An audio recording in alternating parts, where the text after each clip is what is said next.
Everybody always wants to know what's the best marketing channel for my business. And so today I'm going to go over the good, the bad, the ugly for all of the main marketing channels, and then how to know which one you should pick for your business. If you're new to this channel, all we do here is we talk about the lessons of how to get your wholesaling business to $100,000 a month. We also talk about how do you actually train your team and run a multiple seven-figure business so you can start getting some of your time back. And if you're already subscribed, welcome back. As always, I have another killer video, whether you're just getting started or you're already doing multiple hundreds of thousands of dollars per month. So let's first just start out with some terminology so you know the difference between an inbound lead and an outbound lead. An inbound lead is going to be anybody that sees a piece of marketing material first, and then they reach out to you. And so this could be an ad. This could be a piece of direct mail. This could be Google search. Right? So we say search, or oftentimes we call this PPC, which just means pay per click. There's a million different ways people could come into you inbound. It could be abandoned sign, anything where they see marketing material, billboards, radios, TV. These are all inbound leads. And then you have your outbound leads. Your outbound leads are going to be anything where their first point of contact was with a human. Now, generally,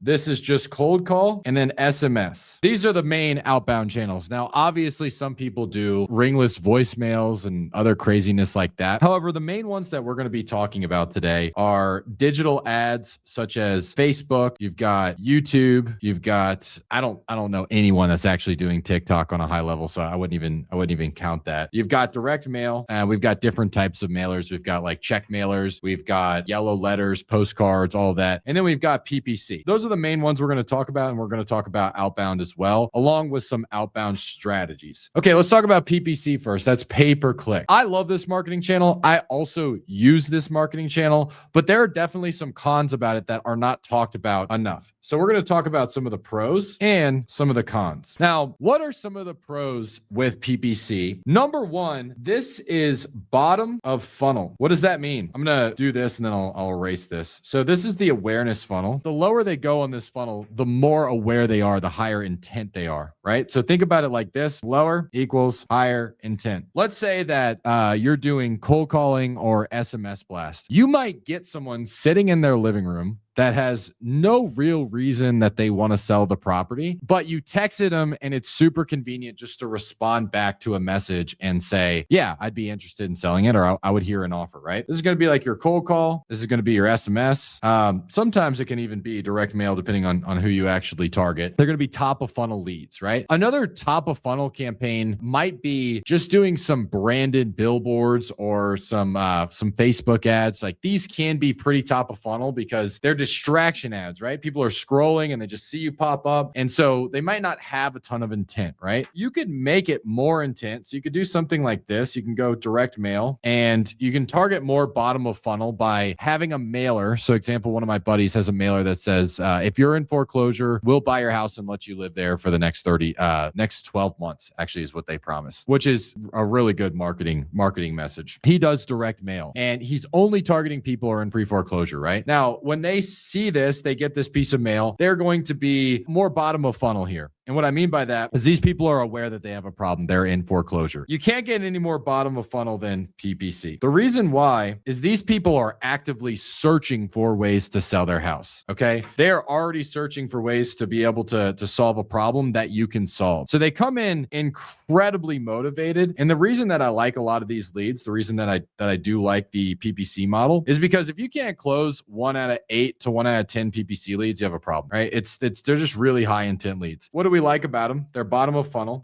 They are typically more motivated in general than let's call it like a Facebook lead or a YouTube lead, because they're actively searching for ways to be able to sell their home. Another thing that I like about pay-per-click, if you are going into a nationwide model, you can get really cheap leads. So if you're going into multiple markets, if you're in one market specifically, they can be pretty expensive, but you can get a lower cost per lead if you go into a ton of different markets. And the last thing we're going to add is credibility. The reason that I add credibility is if you go to my website, for example, and you end up on it, what you're going to see is you're going to see a bunch of reviews. You're going to see things about our company. So people can do their research prior to ever talking to your sales team. Where if you're doing SMS, you're doing cold call, you can do it on direct mail. You can put your website at the bottom. But the Facebook ads, like generally they don't go to a big landing page that has a bunch of reviews and testimonials and things like that. A lot of times they'll go to like forums. And so this is why I really do like PPC. Okay. Now let's talk about some of the cons, because we have had to add on additional channels in addition to PPC for a lot of reasons. And with all of our students that do PPC, this is probably one of their biggest concerns is property type. You have very little control over what types of properties come into your funnel. You could get a bunch of mobile homes. So like, for example, we launched a pay-per-click campaign in Birmingham, Alabama, and that is not necessarily a pay-per-click market unless you're buying mobile homes, right? There's just a ton of mobile homes out there. And so property type, you're going to get $5 million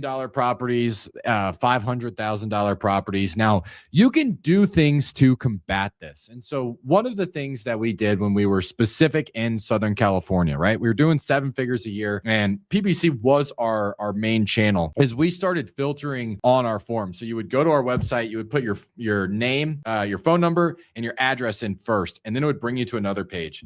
And it would say, is your property located in one of these 4 counties? And we knew we could buy anywhere in these 4 counties. They would say yes, they could move on to the next one. Is it listed with an agent? They would say no, and they would move to the next one. And then the last thing it would ask them is a price range of their property. And if they would put over $2 million, we would just exclude it because we just didn't do anything with those deals, especially at that time of the market, like 22. Yeah, sure. 23, 24.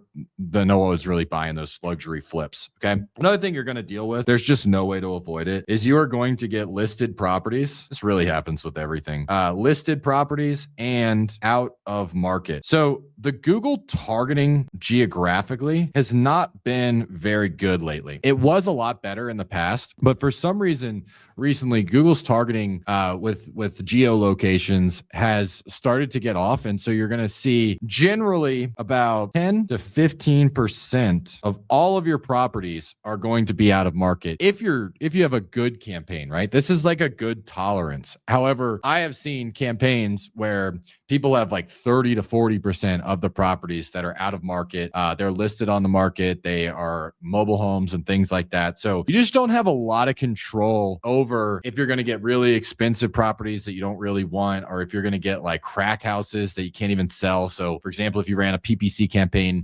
in Detroit, you might get a bunch of $12,000 properties that you just can't make any money on, no matter how steep you get them. And so this is one of the things I don't like about pay-per-click. Now, the other part is more for if you're a newbie. Pay-per-click is a high barrier to entry. And so with pay-per-click specifically, if you are going to start using it as a channel, as one of your first channels, I would have set aside $15,000 just to get into your market. And honestly, it can take a lot more than that depending on your market specifically. So this isn't something that you can get into for, I have a $3,000 marketing budget before I run out of money. It's not really going to do you any good. Now, what I don't agree with is a lot of marketing agencies will say, hey, you need to do this for 3 to 6 months before you get a result. You should see if it's working within the first 30 days. Like, you should see that you're getting some traction, you're getting some contracts. You just might not make money for 60 to 90 days, which is why I would say have a $5K budget for at least 90 days, not to see if it's working after 90 days, but to make sure that you have a runway that you can monetize before you go and reinvest. So that is our pay-per-click campaign. I'm a big fan. We still do pay-per-click. Okay. Let's talk about direct mail next. Okay. So we're going to go direct mail, and we'll talk about different types of mailers as well. So this is also a channel that my company uses. I have experience with this, and we're going to talk about some of the pros and some of the cons. Okay. Some of the pros, my favorite part about direct mail is the targeting. You can target exactly the type of property that you want. You can target exactly the location that you want. I remember when we did direct mail as our primary channel, this was back years ago, and it was just the exact city that I wanted, address after address after address after address. And it was the coolest thing looking at your CRM and seeing, like, if you're going after Anaheim everywhere, and you know that that's your best market. So the targeting with direct mail is bar none. Especially, I'll go the second part, part, which is this is still an inbound channel that has great targeting. And so every other marketing channel that you do, if you can target property specifically, it means you have to reach out to them, right? You have to have a person that initiates the contact. However, with direct mail, you can send them a mailer and then they call into you. Okay. Which brings me to my next point is you have an extremely high contact rate. Why do you have a high contact rate? They literally called in. And so some of the problems with like YouTube leads, Facebook leads, even PPC is you can have a 50 to 60% lead to contact, meaning most people just never answer the phone. With direct mail, they called in. So as long as you answer the phone, you'll be able to talk to them and you can give them an offer on the spot. Okay, those are my favorite things about direct mail. The last thing I'm going to mention is this is infinitely, that's an infinity sign, by the way, scalable. So with direct mail, if it's working, you can literally just spend more money and you can get the same exact response rate. You can just keep scaling it up. There's no cap where if you're doing something like PPC, you can't go from spending $100 a day to $1,000 a day right away and expect that you're going to get the same result. What ends up happening is your PPC campaign kind of has to learn. But if you're growing fast, for example, like my company, anytime we start wanting to ramp, we just grow really fast. And PPC can't keep up with us. YouTube hasn't been able to keep up with us. And what happens with things like YouTube, I'll demonstrate this in a second, is you start spending more money and then you start lowering quality. And the same thing can happen with a lot of those digital campaigns. Direct mail, you can just take it and you're DMing, direct mailing foreclosures. You can just go into a market right next to it, direct mail foreclosures, get a similar response rate. You can scale this very fast. Okay. Let's talk about some of the cons of direct mail. This is honestly probably the one that has the least amount of cons. However, we're going to talk about some of the cons that it does have. Number one is you need answering. Now, it doesn't mean you need an answering service. You just need to have a team that can sit there and answer the phone. If you're not answering the phone at a 95% answer rate from the time a lead calls in, you're just going to get crushed with direct mail, especially if you're like 50% of the time, or you're a solo operator and you're trying to answer all of your own calls. You're also doing a million things, going to your flips. This is going to be a really hard channel to be good with, because a lot of times people call in and then the call back is super awkward. It's like, hey, I got a missed call from this number. You called me on the piece of direct mail. Is that right? And we have a script for it that it makes it smooth, but you can only make it so smooth. It's still relatively awkward. And so direct mail, one of the biggest cons to it is you do need someone to be able to answer the phone. I'll talk about a con that I can debunk right now, is that direct mail, you need to do it for a long time. That's not true. We turned on a direct mail campaign and we had a contract within our first drop. Like literally I think we were spending $10K a month. And so the first $2,500 drop, we got a call in, we did a one call close, we got the contract. So it doesn't have to be a long cash conversion cycle. I'll just add that as a con that you guys might be wondering why I didn't add it. It's because it's not true. Another con for direct mail, this is going to be specific to check mailers, but it really any mailer this can apply to, is the seller comes in with the improper frame. What I mean by that is when someone fills out a form on your website, the frame is, hey, I want you to buy my house. Whereas direct mail, the frame is, hey, you mailed me and you said you wanted to buy my house. And so we just have to flip that frame. We have something we call deframing. And this is one of the things that I teach all of my students. We have students that are doing, $300,000 to $500,000 a month doing direct mail, a couple of them actually. And a lot of them do check mailers. And so what we do is we teach you how to flip the script in that sales call from, hey, you reached out to me and you wanted to buy my house, to, hey, we're not sure if we can buy it yet. We send out a bunch of those mailers. What we would need to do is ask a few more questions about the property just to see if it is something that we would actually want. And if you want actual sales training and scripts for each one of these channels, listen up. We have an advanced group where we do 5 sales calls every single week. We have an Ask Me Anything call. We do a phase breakdown where we break down every single step of the process, a role play, an objection handling call, and a call review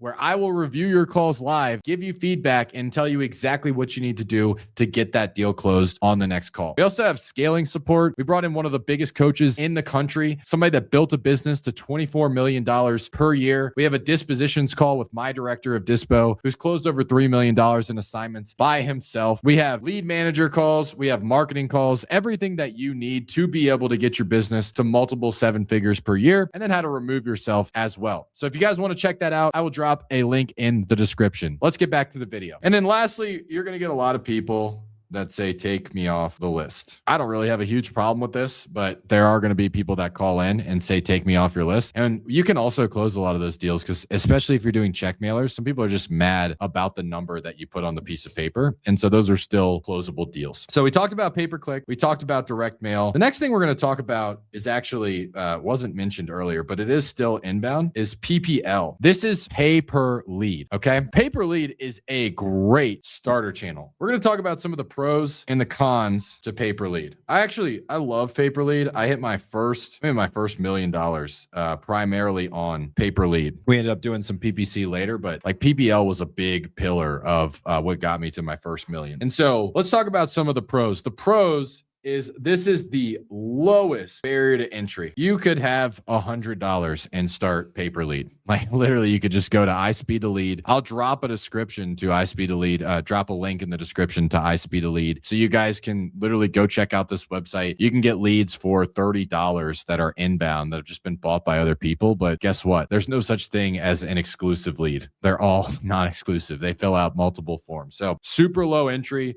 We are currently using property leads. I will also drop a link in the description there. Property leads is a great channel if you're just trying to add on some lead flow to your existing business, or if you're just getting started, it can also be a really good channel as well. And so this you don't need a lot of money for, and it's the only way you can get into inbound without spending a lot of money. So if you go do like Facebook, PPC, YouTube, a lot of times you're going to have to pay an agency to either teach you how to do it, or they're going to have to do it for you. Where PPL, they already do all of that for you. So I really like that about them. The other thing I like about them is that depending on the actual PPL channel is you can decide your CPL, which is really cool. Like where else can you do that? So like, for example, with property leads, what we do is we know some of our markets, we don't want to spend more than $150 per lead. So we'll just set that as our budget. Whereas markets like SoCal, we can spend $400 per lead. So I can increase my budget a lot there, right? In addition to that, perhaps my number one favorite thing about PPL is that you can get refund. This is crazy, right? Imagine you could tell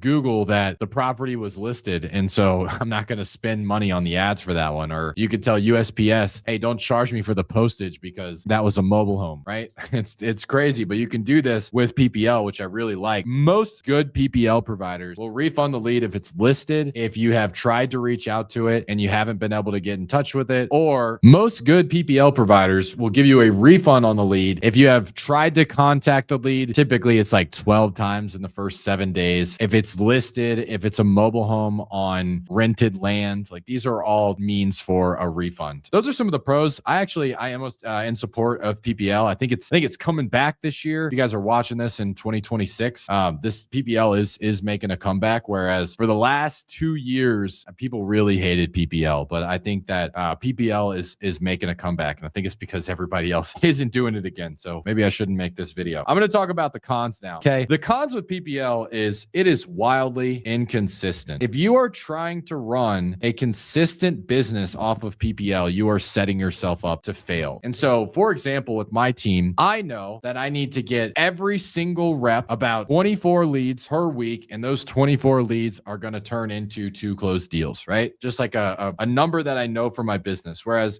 with PPC, I can pretty much guarantee it. I could say we're going to spend, let's say that it's 24 leads and my cost per lead $100, right? So I have to spend $2,400 to be able to get those 24 leads. We can spend that pretty consistently week over week with Google. We can also do that with Facebook, with YouTube. And our cost per lead doesn't typically jump up or shoot down unless we make any changes. It stays relatively consistent as well. With PPL, you're bidding against other people. So what might happen is a big dog like my company comes into your market and we just say, you know what? We're used to California leads that are $600 per lead. And we see the maximum bid is at $250 in this market. I'm just going to go in and I'm going to do $300. And then I just took your entire lead flow. Especially if I have an infinite budget, if I can spend 70, 80K a month, they're going to feed me every single lead before you get any. And so then there goes your channel, right? I was going to add that. So inconsistent. You also have no idea how many leads you're actually going to get per week. That's another thing. You might get 50 leads per week. You might get 5. And so it's really hard to build a predictable business off of PPL, right? The other thing is it's not reliable. Okay. With PPL, if you're relying your entire business on a pay-per-lead marketing agency, it's just a huge risk because a million things could happen. I've heard a horror story of one of the PPL providers that they just started screwing people. They increased all their prices. Their lead quality went down a ton. I have experienced this with a company called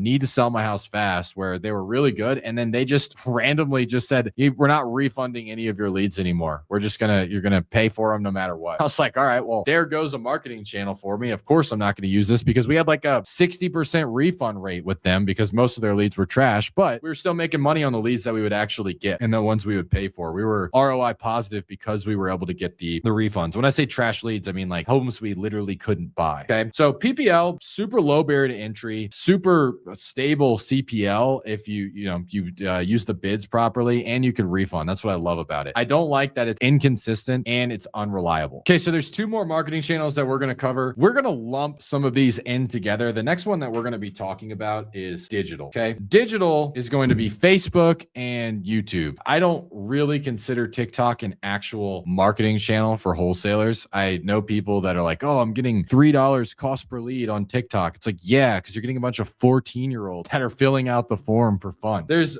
typically not a lot of our demographic on TikTok. So don't necessarily recommend that as a channel. We're going to talk about Facebook, and we are going to be talking about YouTube specifically. Now, these are interesting because YouTube is ran by Google and Facebook is ran by Meta. And so as I talk about the pros and cons, I'm going to kind of highlight some of the things that Facebook does better and highlight some of the things that YouTube does better. So one of the things that I love about both of these channels, I've used them both inside of my business. We still do YouTube. We do it for retargeting our current PPC leads or anybody that gets to our website. So we still do YouTube. We do not currently do Facebook, not because it's not good. I just don't see a need to add another marketing channel. I have a ton of really good friends that absolutely crush it with Facebook. So I'm not just going to sit here and talk shit about it. I think Facebook is a good channel, but let's talk about some of the pros, right? Pros is super low cost per lead. With Facebook and YouTube, I'll give you guys an example with YouTube and my SoCal market. With YouTube, I was getting PPC and SoCal, I was getting $800 cost per lead. And we were running an in-person model. Our average deal size was $50,000. So we were still making money. We were getting about a 5.8x return on our ad spend from our PPC campaigns. And this was at scale. However, one of my buddies is a marketer and he has his own agency right now. I'll drop that agency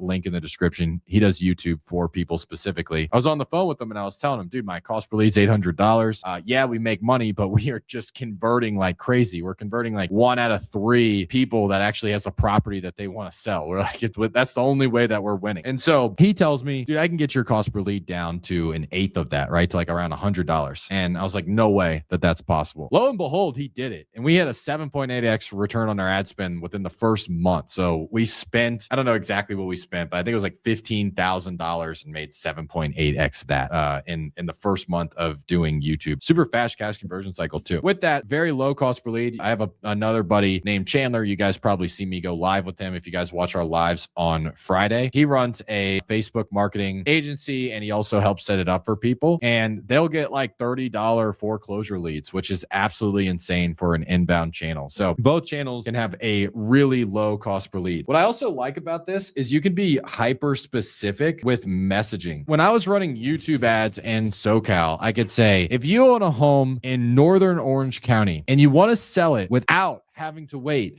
60, 90, 120 days listing it on the market, listen up. My call out can be so specific to who I'm actually talking about. If I wanted to get really specific, I could literally say, if you own a home that's in Anaheim, California, you're in foreclosure and you don't know what to do, listen up. Right? Like I can target a foreclosure in Anaheim. And I will tell you, let's talk about the differences between YouTube and Facebook. The Facebook algorithm does a better job at going after the right person based on what you're saying. So there was a new update with Facebook last year called Andromeda. And basically with Andromeda, you can just talk to your avatar, call out your avatar, and Facebook does a good job with AI and with their algorithm to get that ad in front of the right person. YouTube can do that. They they just don't do it as well. Now, let's talk about the con or the advantage that YouTube has. With YouTube, you can find people that are searching sell my house fast, sell my house quick for cash that would normally cost you, $300, $400, $500 with a PPC campaign, and you could just put an ad in front of those specific people and get your leads for $100, $150. So you can't do that with Meta because Meta does not have a search platform like that. Now, I do know that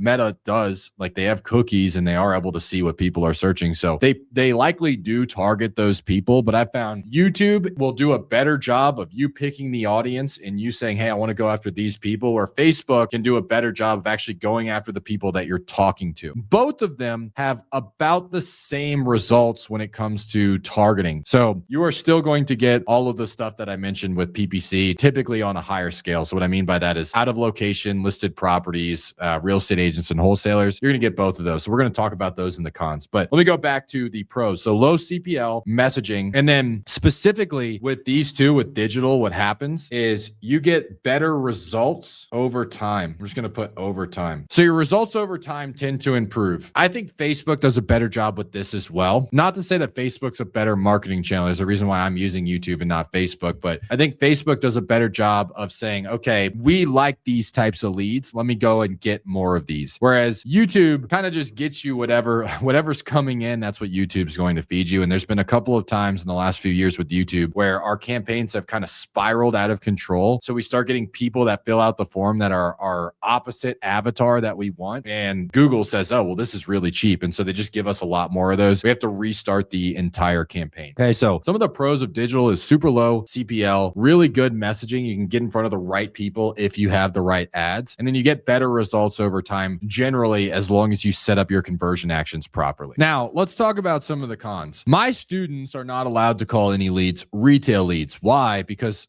our best students, or really most of our students, close those deals. Even when the seller doesn't have a ton of motivation, the house is fixed up, they still close them as long as they have equity because they know how to follow the right sales process. However, for a lot of you whiny babies that suck at sales, you're going to absolutely hate this because you're going to get what people call retail leads, right? Retail leads, meaning these are properties that are all fixed up, they're renovated, maybe they're bought in the last 5 years, and you're not going to know how to sell them because you're not in our coaching program. So you're just going to kick them off, and then one of our students is going to be able to close them. And I'm not just talking about getting them to do a novation. I'm talking about actually selling them on why the novation is going to be the best case scenario and how to get them to actually see the value in that. And so you're going to get a lot of these. And so with Facebook and YouTube, you tend to have a slightly higher lead to contract than direct mail and PPC. It's not going to be nearly as bad as like a SMS campaign or a cold calling campaign, but it's not going to be as high as the low intent funnels like direct mail and pay-per-click. So that's one of the big cons. The other con is something called pixel conditioning. This is why this is a con. Some people look at this as a pro. I don't think it is, right? The reason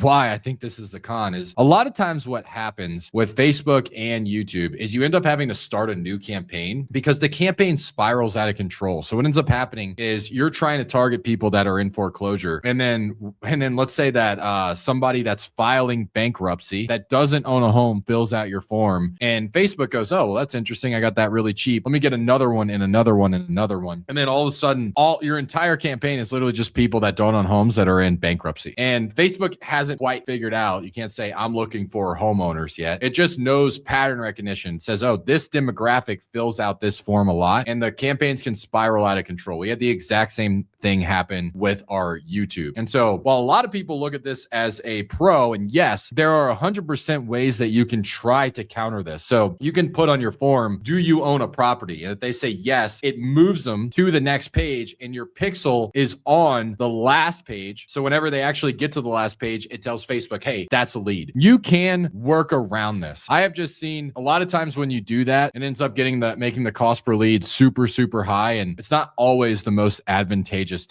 to do this in the first place. And then the last thing is you're going to get a ton of spam leads here. It's just going to happen. It's digital advertising. You're going to get spam leads. So I would say a healthy range is 10 to 15%. You're going to get the listed properties. You're going to get the wholesalers. You're going to get the properties that were bought within the last year. You're just going to get a lot of these when you are working digital ads. So higher lead per deal. But overall, I do like this channel. I think it's becoming one of the more saturated channels. I think people are getting into digital a lot more. And some of that is because it's improving, right? So Facebook is improving a lot. YouTube is improving a lot. So they are improving. It's harder to scale this quickly. So you can't just double your budget every 2 days with Facebook and YouTube. You have to scale it slowly as well. I don't have a preference necessarily with Facebook over YouTube. I think they can both be great channels. I think it depends on your specific market. And where I see these channels work the best is in markets where you have a really high CPL on PPL and you have a high CPL, which is cost per lead, on pay per click and direct mail. So in those markets, you just need to get in front of the right people. So you're in like New York, you're in Miami, you're in Southern California. And if you can just get in front of people that actually want to sell the property and have the right properties for cheap, you'll crush. Digital is the way to go. All right. Now let's talk about the one you guys have probably all been waiting on. What are my thoughts on cold call and SMS blasts? So I'm just going to lump these in together, similar to how I did with Facebook and YouTube. I'm going to lump these together with outbound. So we're going to talk about the pros and the cons to outbound. Okay. First pro, similar to direct mail. This is the pro to any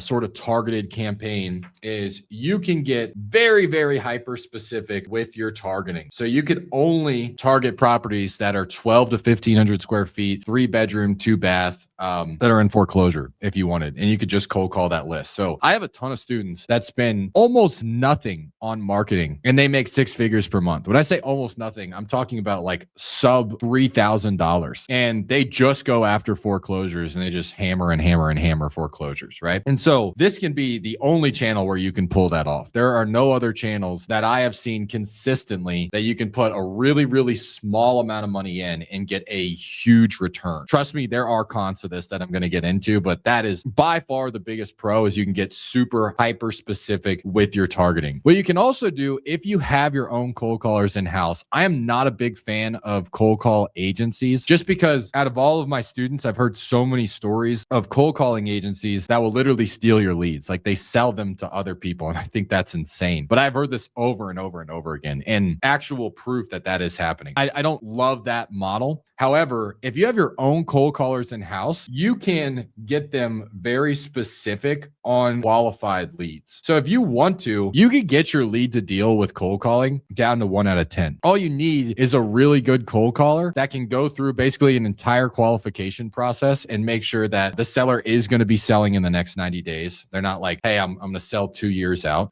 You could decide that you are going to filter anybody out that has less than 40% equity, right? Like if they only have 10% equity, you don't even push them into your CRM. You can get really, really specific with the type of leads that you're going to take over. And then the best part of this, I guess maybe not the best part, but another huge con of this is super low entry. Similar to PPL, I think this is actually even a lower barrier to entry than PPL. You can go on PropStream or Batch Leads, and you could pull a list of foreclosures for $100 a month and just start calling them yourself. And you can close a deal off of that. Honestly, you could call for sale by owners and for free and close a deal if you have the right sales skills. Just understand that the lower barrier to entry, the better you need to be at sales, because you're going to be competing with way more people. So like if you do billboards, you're going to have the highest barrier to entry, but you can pretty much get away with order taking at that point on your billboards, because people see you, you have so much credibility. TV ads are very similar. You have so much credibility coming in. We're not going to talk about those channels because most of you guys watching this aren't doing those channels until you get plus $3 million per year, right? And so we're not going to talk about those, but this is super low barrier to entry. Now let's talk about some of the cons with outbound. This is a giant headache to manage, especially on a high level. So a ton of people are in our advanced group that are doing 6 figures per month with outbound. However, it is a management headache for all of them, and they all eventually want to start switching to inbound, even though their return on ad spend is like a 10x. The reason why is because if you want to really do this at scale, you're going to need to manage a cold call team. And then not only do you need to manage a cold call team, but then you need to have a setter team, like a lead management team that actually goes through to make sure that these people have enough equity to be able to sell the property, that are actually going to be selling the property in 90 days. Because generally, all cold callers really do is call people and say like, hey, would you be opposed to having a conversation about selling the home? People are like, no, I wouldn't be opposed to it. All right, perfect. We push that in the CRM. Then your lead managers qualify them. And you can work around that. That's another thing I do like about the cold call model is you can just cold call yourself and you can figure out what you consider a lead and what you consider not to be a lead. However, most of the time, you just need a lot of overhead and a lot of management. It's a huge headache to be able to manage this on a really high scale. The next con with cold calling specifically is you need a really dialed in follow-up process. And the reason you need a dialed in follow-up process with cold calling is because you are hitting people at such a high level on the awareness scale, right? So you're going to cold call people that may not want to sell the property right now. Most people, when they fill out a PPC form, they're actively searching because they do want to sell the property right now. So for example, out of everybody we speak to in our pay-per-click campaigns, we give offers to over 90% of them. That means that over 90% of them have a property that they would sell in the next 90 days. Now, I don't care about what their asking price is and things like that because I'm a real salesperson. I run a real sales team. I understand that that's my job to be able to get them lower on the price. However, there are going to be people when you cold call that no matter what you offer them, they literally they can't sell for another 6 months, 12 months. They have to wait till their kids are out of school. So they have to have a lot of follow-up. Now, with that comes generally a higher lead to close deal. Generally, this takes you more leads to get a closed deal. So we did an end of year poll with all of our students, and the average lead to close deal for cold calling was 1 out of 30, right? With the inbound channels, depending on if it was like a digital or if it was PPC, it was 1 out of 8, or like the digital, it might be 1 out of 12, 1 out of 13, somewhere around there. But the cold calling and the SMS blast, you're talking about 1 out of 30, maybe even on the high end, 1 out of 50 if you're doing SMS blasts and you're literally just talking to anybody that gives you a positive response. So what I consider a lead is just somebody that says like, yeah, I would consider selling the property. Not a qualified like, hey, I'm going to sell in the next 90 days. I have equity and all that stuff. This is just people that say, hey, I would consider selling the property. And so then your CRM starts to get really, really busy. You get a ton of leads. And so you just need to have the management in place to be able to do this on a high level. Some of you guys are like, well, John, why don't I just outsource that and I'll just have a cold calling company come in and do it for me? You definitely can. Some of our students do that. The problem with those cold callers specifically is they are incentivized to just give you a certain amount of leads. And so they're just going to start calling people. And a lot of times they just say, hey, would you want to hear a cash offer on your property? And they're like, yeah, I want to hear a cash offer on my property. They're like, great, I'm going to set up an appointment with you.